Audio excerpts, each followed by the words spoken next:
Welcome to the Locked On NBA Mock Draft Special. We're diving deep into every first-round pick with local experts from across the network. Insider analysis, bold trades, and surprise selections you won't see coming. Let's hit the clock. The draft starts now. Welcome to episode 4 of the Locked On Podcast Network's 2025 NBA Mock Draft, the most comprehensive first-round mock draft anywhere that you can find. Over the 6-episode series, we will give you analysis from every single level: college, international, NBA, team, and league coverage. We have it all for you, and you can find all 6 episodes on the Locked On NBA channel, as well as the Locked On NBA Big Board channel on YouTube, wherever you get your podcasts. Here at Locked On, we have a show that covers every single NBA team, and each of our hosts will act as GMs in making picks and trades. Got trades happening in this one for their individual team. Joining me on the desk, host of Locked On NBA Big Board, Rafael Barlow, host of NBA Game Night and Locked On Heat, Wes Goldberg. Wes, being active this episode with Locked On Heat. And I'm Nick Angstead, host of Locked On NBA Game Night and Locked On Mavs. Let's talk about the first pick, the Brooklyn Nets via Milwaukee. They get the first pick here at 19. Let's see who the Nets go with. With the 19th pick in the 2025 Locked On NBA Mock Draft, the Brooklyn Nets select Nolan Traore, a point guard out of France. The former host of Locked On Nets made this pick, adding another ball handler to the Brooklyn Nets backcourt and another upside swing. Traore, a guy who was a projected top 10, if not top 5 pick entering this season, and has struggled offensively with scoring efficiency, with three-point efficiency this season, dropping him in a lot of projections. But he's a guy who has a lightning quick first step. He has the ability to turn the corner on screens, to split double teams, to do all those things that you like to see a dynamic ball handler do. If the three-point shot can come around, which there's some hope that it can because of the mechanics, some of what he's able to do as a pull-up shooter in the mid-range and on free throws, if that comes around, it should allow his quickness, his ball handling, his fluid athleticism to shine. So the Nets taking another shot on a high upside ball handler here, and if it all clicks, they could have him alongside Yegor Demin and Noah Asenge, a potential nice trio of rookies there for Brooklyn. The Nets select Nolan Traore. Rafael, what do you think about another Frenchman going to the Nets here? This could be the steal of the draft. Coming into this year, Traore was considered a top 5 pick. He had a big game against Kaspar Sakachonis at the Adidas Next Generation Tournament last spring, where he had like 45 points.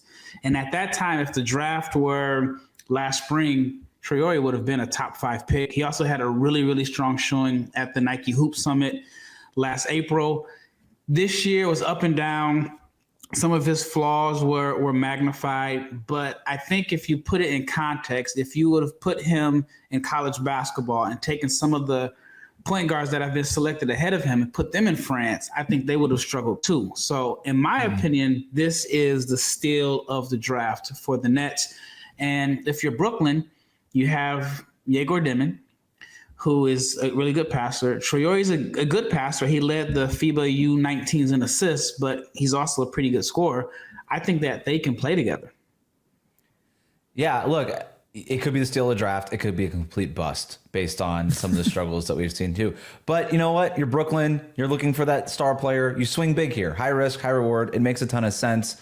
Has an awesome first step. He can get to the bucket. Maybe it's the French connection there, but you see comparisons to Tony Parker and some of the scouting reports and things like that. Rafael, I don't know if you agree with those or not, but either way, you're getting a guy who's a ball handler with a lot of scoring potential. The Nets don't have a ton of ball handler types, especially with D'Angelo Russell about to hit free agency. So he's going to get reps. We talked about Yegor Demin being Cam Thomas's best friend. Nolan Traore could walk in and maybe be Cam Thomas's worst enemy. Potentially here if he starts to take some of those shot attempts. But look, they need ball handler types. They need more of these guys in order to get into their offense, and he helps them address that. Just one over either one of his shoulders, like, hey, I'm going to pass it to you.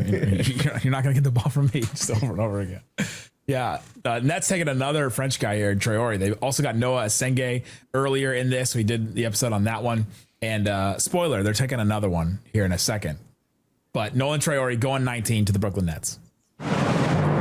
Another trade here for the Locked On Mock Draft. The 20th pick is being traded to the Brooklyn Nets. They also acquire Terry Rozier and whatever else comes with acquiring Terry Rozier, Jaime Jaquez Jr., and some kind of complicated 2027 second round swap, Wes. from the Miami Heat. And the Miami Heat get number 26. They get Nick Claxton and Keon Johnson. Wes, you decided to make a trade and make a move here. Why are the Heat making this move now? I did. Well, mostly to get off of the Terry Rozier contract and add some depth to the front court. Nick Claxton projects as somebody that makes sense for Miami. He could play with Bam Adebayo, add some more size. He could switch. I think for what Miami wants to do, I think to lean into Bam's strengths, you want to be able to switch across all positions, and Claxton can do that. Even after a down year in Brooklyn, I think Miami's betting on, okay, winning situation, stability in the coaching staff, development staff. We can get the most out of Claxton here. And then it gives you a chance to turn that Rozier contract into something a little bit more useful, into a player with some real utility for you in addressing some of the depth, the front court, the depth issues that they have in the front court.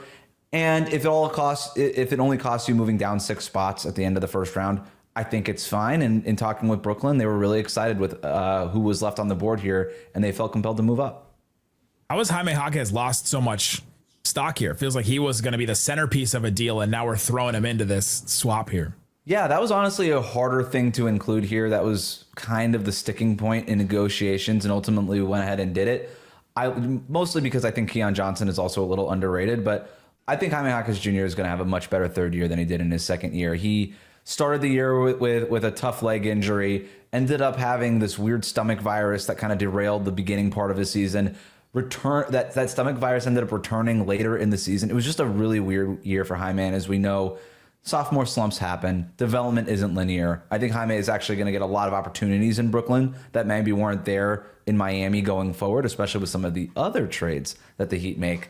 There's a big one coming up, and it'll make the Claxton move make a lot more sense too. It will. It absolutely will. But Jaime should thrive in Brooklyn too. I think he'll be just fine. How many guys got that weird stomach bug this year? Najee Marshall was out for the Mavs a bunch. I don't know if Porzingis' thing had anything to do with it. There was something going on in Miami's locker room. I don't know what it was. They did take that early trip to Mexico to play the Wizards, so might have been a little bit of Montezuma's revenge happening there. Jimmy Butler took out the entire Mavs team at some point during last season. They were all sick at one point. The Mavs had he also took out the entire Heat team in the middle of the season. So, but it helped him get Cooper Flag. Hey, it's all worth it. It all ended up working out for sure. I'm not complaining here. So we do have the 20th pick, though, goes to the Brooklyn Nets. And so now they make a second pick in a row. And let's see who they decide. I think Raphael's going to be happy with this one. With the 20th pick in the 2025 Locked On NBA mock draft, the Brooklyn Nets select Maxim Reo, a center out of Stanford. The former host of Locked On Nets nab a big man for Brooklyn with the 20th pick, their 4th first-round selection within the top 20, as amazing as that is. And they get a stretch big man, a versatile guy who really came on this past year, shooting 44% from deep for the Cardinals, and also flashed some interior post scoring as a shot creator there for Stanford, and a hub that you could play out of a little bit down low. So you get an inside-out big man to add to this lineup, and Jordi Fernandez's offensive system, somebody who can space the floor and add a new element. So could be a nice pickup for Brooklyn here at number 20. Maxime Reo goes to the Brooklyn Nets with the 20th pick. Raphael, finally your guy off the board. Tell me you like the pick. I like the pick. I mean, I went into detail in a little rant about why I thought Reo should have went higher. Obviously, the Nets like France, so I don't know. It's their third French guy. A direct flight from Brooklyn to Paris is, but I like the pick. I definitely think that by them dumping Nick Claxton, you got his replacement. You get floor spacing. You get a guy that I think is the most skilled big in the draft on the offensive end, whether it's on the block, knocking down threes. He can run a transition. I think this is one of the biggest steals. And right now, I mean, I think the Nets are a winner because, one, they've done what I would do if I had all these picks. You swing for the fences. Reo is not one of the younger guys in this class, but I do feel like he has a lot of upside and he's been overlooked. So with Traore, a guy I thought was going to be a top 5 pick at this time last year, you get Reo, you get a Senge who's ascending. A lot of French going to be spoken in the Brooklyn locker room, but I think this is a good move. Wes, do you think that Adam and Doug thought that Jacques Vaughn, do you think they think he's like, this is good for you, right? Look, I love this pick because it really crystallizes Brooklyn's strategy here. They're going to take all the French players that they possibly can, stack them up on top of each other, put them in a Victor Wembanyama shaped trench coat, and hope for the best. They just want some of that Wembanyama energy and just hope one of these guys pops. It's a good pick. Look, they just traded Nick Claxton. They have a hole at the center position. And at some point, you just need guys who are productive. And that's what Reynaud is, right? We already went through the numbers, but he's a guy who's a walking double-double machine in the ACC powerhouse that is Stanford. And I think just after trading Claxton, this guy's going to give you a very different look. More rebounding, more shooting, less defensive switchability, but it gives you another look that you can get to for a Brooklyn Nets team that is still sort of in a very experimental mode in terms of who it is that they want to be. Interesting selection. The Brooklyn Nets now 3 Frenchmen, like we said, and they get Maxim Reo with the 20th pick. Maxim Reo is a legit 7-footer with an all-around game that can make NBA front offices salivate. But somehow the Frenchman from Stanford, despite being 7'1", is wildly overlooked. How about this? Just one player in all of Division I last year averaged a 20-point, 10-rebound double-double, and his name is Maxim Reo. He profiles as a pick-and-pop 5 due to his high-level screening and knocking down just shy of 35% of his career threes at Stanford. But it's not just the outside. Reo has the ability to attack closeouts and get to the rim and finish. Growth is needed on the defensive side, where he is solid, but not an elite athlete, and that's going to force him to play drop coverage, which should be an issue against NBA pick-and-roll games. Now, given his size, you would expect more rim protection, but Reo's career block rate in college was just 3.5%. All the same, Reo's size and game are tantalizing enough that I expect him to hear his name called on night 1 of the NBA draft. Coming up in the Locked On NBA mock draft, who do Utah Jazz take with their second pick? And the Hawks' second pick is a little bit of a surprise that we like. Today's episode is brought to you by FanDuel. Go check out FanDuel and see all the great stuff that's available for the NBA draft. Right now, Cooper Flagg minus 100,000 to go number 1 overall. Seems like that's going to happen. Dylan Harper minus 4,000 to go number 2 as we're recording this. VJ Edgecombe, the favorite right now to go number 3, minus 125. Ace Bailey plus 230 right after him. Then Trey Johnson plus 460. To go number 3 overall. So there's a bunch of stuff like that. There's a whole bunch of other odds that you can get on FanDuel. You can get them all throughout the NBA Finals if they're still going. You can go through NFL futures as well. WNBA, great stuff on there all the time. And if you're new to FanDuel, it's the perfect time to sign up. That's right now. Head to FanDuel.com. Place your first $5 bet. If that one wins, you get $200 in bonus bets. So put that down on something you think is absolutely going to hit no matter what, because you win whatever you get from the $5. Then you also get $200 to use on basically anything else. Make every moment more with FanDuel, official sports betting partner of the NBA. Please gamble responsibly. With the 21st pick, the Utah Jazz take over the Timberwolves pick here. And let's see where the Jazz decide to go with their next pick. With the 21st pick of the 2025 Locked On NBA mock draft, the Utah Jazz select Will Riley, the Canadian via the University of Illinois, 6'7", about 200 pounds, wing player, had a solid year at Illinois, having drafted Trey Johnson earlier in the draft. That moved Walter Clayton Jr. and some of the guards, Jace Richardson, off the board. So this was a pick decision between Will Riley or Thomas Sorber of Georgetown, really. And the Jazz decide to go with Will Riley and are very excited about Riley after the second half of his season this year. In the final 15 games of the year, Riley averaged 16 points, 5 rebounds, 3 assists a game.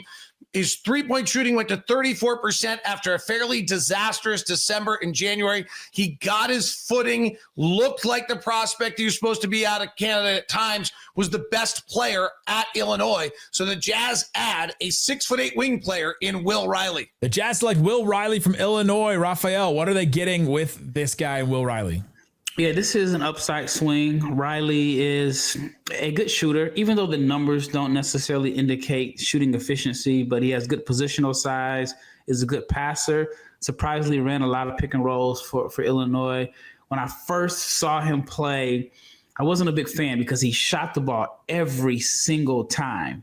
But over the year, I started watching more film, and maybe it was just this particular tournament that I saw where he just felt like he needed to shoot it every time. That's when I realized, this guy can make reads. And then at Illinois, they kind of toned down the shooting as far as the shot selection. He improved that over the year. He'll need to get stronger. But if you're Utah, it's a team I just don't know what direction that they're going in. They have a lot of guys with overlapping skill sets. He could be one of the wings that ends up emerging out of the number of wings that they've selected in the draft the last 3 or 4 years. Yeah, Danny Ainge loves his wings.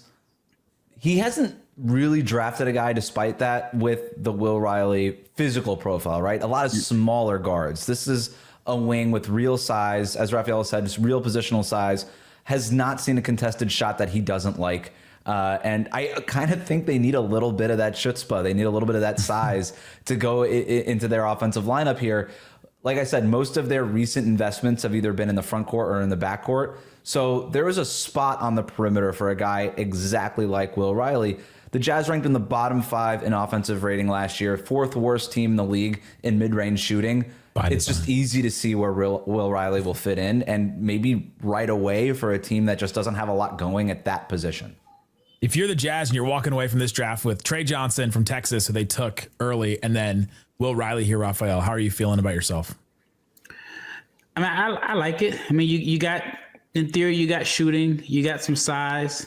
It definitely puts pressure on Cody Williams because those two guys are not afraid to shoot the ball. And like I mentioned in the previous episode, I thought Cody was really passive. And with this group, you can't be passive because they just brought in 2 guys that literally play the same position. So I think that could probably light a fire under him. But the Jazz just have to figure it out. They just have to figure it out. They have to hit big on one of these picks. But then again, 2026 has AJ DeBasta. That's about 48 miles from the Delta Center. Take the shots, I like it. Take the shots, boys. Yep. For the 21st pick, the Jazz take Will Riley. Will Riley might end up being one of the best scorers in this NBA draft. My name is Sunny Verma, your host of Locked On Illini, and it was such a pleasure to cover Will all season long. Will came with a lot of fanfare. He was the highest ranked recruit for Illinois in the modern era, and he did not disappoint. A 3-level scorer who can find his own shot. He can attack the rim. He can shoot the 3-point shot. As the season progressed, he got better with his playmaking skills. And I would argue by season's end, Will Riley was the best player on a 22-win Illini team. I don't know where Will Riley is going to eventually end in the NBA draft. I do think he has potential to go in the late lottery pick, but I will tell you one thing. I think there's going to be a lot of teams that are going to regret passing on him. The 22nd pick, the Atlanta Hawks take over for the Lakers here, and let's see where the Hawks go with their second pick in the draft. With the 22nd pick in the 2025 Locked On NBA mock draft, the Atlanta Hawks select Colin Murray Boyles of South Carolina. My name is Brad Rowland. I'm the host of the Locked On Hawks podcast, and this is honestly a great value in my mind for the Hawks. Murray Boyles was considerably higher than this on my board. In fact, he's a lottery pick for me, so to have him fall to 22 was a heist, in my opinion, for Atlanta. Murray Boyles had some offensive questions for sure, particularly with his jump shot, but defensively, he is one of the more intriguing players in the entire class. He is versatile. He has size, he has physicality, he's a good passer, all of those things. And yes, the Hawks have a front court that's already loaded up with Derek Queen in this same mock draft, plus Jalen Johnson and Onyeka Okongwu, etc. But you basically cannot have too many potentially creative, defensive-minded forwards. And Murray Boyles, given the combination of his fit in Atlanta with his defense, and also, again, for me, a big drop from where he could have been drafted in this class, an easy selection, the best player available, Colin Murray Boyles. Colin Murray Boyles going to the Hawks. Your thoughts on this selection for the Hawks? I actually like it. I'm a little bit lower on Murray Boyles than the consensus. I know analytics guys love him. I've seen some analytics guys rank him in the top 5, top 10. Wow. To me, this is about the range that I would select him. Yes, I think that he's going to be a good defender. I just have some concerns about the offense. He doesn't shoot the ball. Undersized, about 6'6". Best position is as a 4, maybe a small ball 5. I've seen the comparisons to Draymond Green, which I don't think are fair because that always works out in the draft, doesn't it? Anytime. Yeah, there's only one Draymond. You can't duplicate what Draymond does. And even if you just look at Draymond's stats, his stats don't tell the full story. Mm-mm. But with Murray Boyles, he's a good finisher around the rim. He's a matchup nightmare on the college level because he was too big for smaller guys, but he could put the ball on the floor and beat bigs off the dribble. If he can just develop into a respectable shooter, then the Hawks may have something there. But the big takeaway from this is the Hawks got better on the defensive end, and they drafted Derek Queen earlier. You got Trey Johnson. So they would have had, Trey Young. You have to go defense if you're going with Queen. So I like this move. Yeah, it fits with what Atlanta has been doing the last couple of years, and even moving DeJounte Murray out and getting a long, versatile defender in Dyson Daniels. They clearly know, hey, if we're building around Trey Young, everybody's got to be able to defend the snot out of the basketball. Except for Derek Queen. Yeah, and now I actually like the Queen pick a little bit less because I really like this Colin Murray Boyles pick. No, he's not going to be Draymond Green. Maybe he's Larry Nance Jr., but better defensively. And I say that in a good way, in a complimentary way, because Larry Nance was really helpful for the Hawks down the stretch before he got hurt. And as sort of that tweener 4-5, they can get into some smaller lineups, space the floor a little bit more, and kind of get into some more of those skill ball type of situations. Another passer on the floor, which they really need. Exactly. So I like the play here. I like the idea of, hey, we saw what Larry Nance could do. Imagine if we had a younger, better, cheaper, more upside version of that. They went ahead and got that with Colin Murray Boyles. Colin Murray Boyles going to the Hawks at 22. This is a top-heavy draft, but Colin Murray Boyles from South Carolina may be the most underrated player in this year's draft. Not just because of how good he is and the things he does that other players don't do in this draft specifically, but also because of the fact that he's still so young and the ceiling is still so high. Personally, a little biased here, obviously, covering South Carolina sports, but the things that are most impressive about him, one, he is the best defensive player in this draft. I don't think that's really super up for debate. There's a lot of teams that have scores. There's not a lot of teams that have a defensive presence as good as this kid can be. And he did it at a team that was one of the worst, if not the worst, in the entire SEC. Never gave up, never stopped playing, still gave a ridiculous amount of effort and intensity on every single night. That was shown, obviously, from him scoring double-digit points and averaging 17 points per game over his final 17 games this season. He scored double-digit in 16 of those 17 games. Also had 10 double-doubles on the year. Was phenomenal down the stretch, even though South Carolina was completely out of playoff contention. You saw him in the SEC basketball tournament, put up 20 points on Tennessee. Also put up over 22 points or more in 3 of his final 4 games. Like I said, he's a great scorer. The surface is only being scratched there, but defensively, he may very well be the best defensive player in this draft. Coming up on the Locked On NBA mock draft, a pick by the Indiana Pacers that everybody at the desk seems to love. We'll tell you who they pick and more coming up. Today's episode is brought to you by Monarch Money. I enjoy Monarch Money. I use it all the time because you have so many different kinds of financial things now. There's like stuff floating all around. And as you get older, you get more and more. You get a 401k, you get a mortgage, you have student loans, you have different credit cards for different things. You have a savings account over here, a high yield savings account over there. You've got all this different stuff. And you have to figure out a way to manage it all in one spot.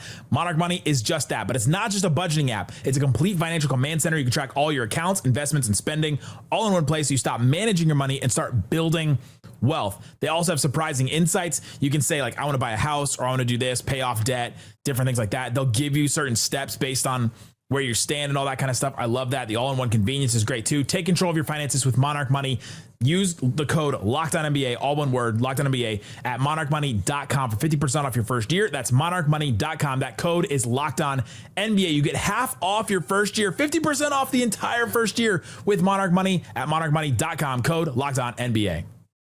With the 23rd pick, the Indiana Pacers on the clock. Let's hear from their GM, who is a little busy in the playoffs, but let's hear what they have to say.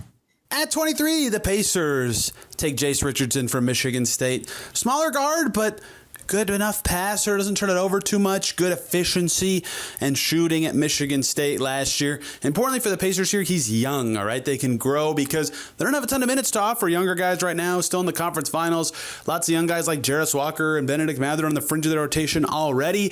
Gives them time to grow a younger player into someone that could step in should one of those other younger guys be moved, or could step in should TJ McConnell end up continuing to age. They don't need any specific position, but the McConnell aspect of it, certainly a bonus for a guy that has scoring ability, is talented. He's a little smaller. That's going to be something they'll have to work through eventually, but as a guard who can score, pass, and play with a little bit of speed, that would fit well on the Pacers, who have an interesting draft this year after a second straight conference finals appearance. Jace Richardson going to the Pacers at 23. Raphael, what's Jace Richardson, even if he's shorter than we all expected? What's he bringing to the Pacers? This is one of the best fits for him because I don't know if he's a 1. I don't know if he's a 2. He's definitely efficient. He's one of the more efficient players in college basketball. My fear for him was to go to a team to where he couldn't play or find minutes because the team said, oh, he's not a 1, he's too small to play the 2. Well, with Halliburton and his size, it allows them to, whether you can go with a big lineup, you can go small. Richardson can guard the points, Halliburton can guard the 2s. This is the absolute best fit for him. And what he brings to the table is efficiency. He is a lights out shooter, has a really high IQ, doesn't make a lot of mistakes, knows his game. His dad's a pro, the son of Jace Richardson, so he's not going to be, I guess, caught up in the newness of the NBA lifestyle. And for a team like Indiana that is in the finals, right? they're going to the roster is going to get expensive, and Richardson can provide some depth and some shooting because they're going to lose one of their backcourt guards. Right. That's exactly where I was going with this, because whether or not they're losing TJ McConnell or Benedict Mathurin, Jace Richardson is very different than both of those players, but he could still do a couple of things that both of those players can do, right? He could finish at the rim like Mathurin. He's a 69% finisher at the rim this last season at Michigan State. He can also play make a little bit like TJ McConnell, even if he wasn't a primary playmaker at Michigan State. I don't know about you, Raphael, but I think maybe he has more ability in that regard than maybe he showed at the collegiate level. I think this is an awesome pick. I hear efficiency and I hear making the most out of Tyrese Halliburton's passes, right? He's going to make the shots. He's going to make the most out of what Halliburton spoon feeds him. And then when Halliburton's off the court, he can also initiate some offense. They're going to lose one of these guards, whether it's this summer or next summer. Jace Richardson has the potential to walk in and help replace some of that stuff. And I love this. I love the spot for him the same. I love the fact that he is the son of a former NBA player for a team that just made the NBA Finals. He's going to walk into that locker room and know exactly where his place is. He's not going to try to do too much, and he's going to fill in a lot of potential needs for them. And let me tell you, Rick Carlisle, at least in the past, was not afraid to play multiple small guards together. And he would regularly play JJ Barea and Devin Harris together all the time, and then throw in like Yogi Ferrell with them, or Dennis Smith Jr. or somebody else with them. So I can imagine Jace Richardson, TJ McConnell coming off the bench, like in some kind of weird lineups. Rick just has a way of putting these guards and these people together in that way, even if they're smaller than you expect. Jace Richardson going to the Pacers at 23. I'll also throw out one thing. When this GM's pick was up on the board, the team was still in the playoffs. He was traveling with the team, and I said, "Your pick is up," and he literally just texted back and said, "Oh God, that's this GM. That's this GM." Glad you guys liked the pick. It worked out for him, just like he heard of the father, and he was like, "If he's anything like that, then I've done all the scouting that I need." He said, "We'll take it." It was a great pick. Jace Richardson going to the Pacers at 23.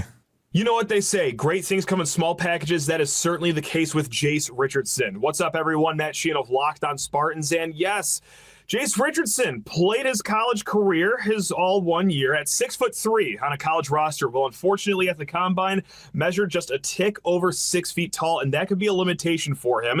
On the defensive side of the ball, yes, he was a plus defender in college, but could that lack of size make an impact on the defensive side of the court in the NBA? Does he have any other flaws? Like, yeah, sure, he favors going left more than he likes going right, but guys, overall, this is a dynamic player on the offensive side of the court here. I'm not going to say that he single-handedly dragged Michigan State to a Big Ten title, but there is no Big Ten title without Jace Richardson and what he did on the offensive side of the court, finishing at the rim at a 69% clip, and then from three-point land, goodness gracious, 41%. He has great vision, an outstanding passer. Guys, I know that, hey, he might slide to the back half of the lottery or even outside the lottery, but all things considered, he is a plus player for whatever NBA franchise is about to get him. And a trade that we've already kind of announced, but if you're listening to just this episode, the 24th pick is now going to the Brooklyn Nets. The Nets acquired this pick as well as the 15th pick.